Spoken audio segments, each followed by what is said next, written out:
খাবারেও ফল সবজির পরিমাণ আপনি বাড়ান। আবারও একটাই কনসেপ্ট, ফল সবজি বাড়ান, ভাতের পরিমাণ কম রাখুন, আর দই মাছ এই জিনিসগুলো বেশি করে দিন, আর স্যালাড পোর্শন বাড়িয়ে দিন।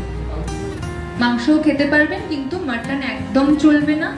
আর মাছ খেলে 1 কেজি ওজনের কম যে ওজনযুক্ত মাছগুলো, সেগুলো ছোট মাছ যেগুলোকে আমরা সোজা কথায় বলি, তো সেইগুলো ভালো করে খাবো, ঠিক আছে? আর হ্যাঁ, অবশ্যই নুনের পরিমাণ কম রাখবেন খাবার। নুন আসছি আপনার কাছে।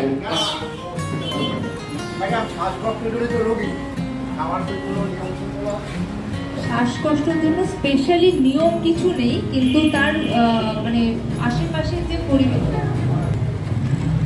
শ্বাসকষ্ট কি কারণে হচ্ছে সেটা দেখতে হবে, ঠিক আছে? ওনার কি ঠান্ডা আপনার হয়? আচ্ছা, সেটা কি ঠান্ডা লাগার কারণে হচ্ছে?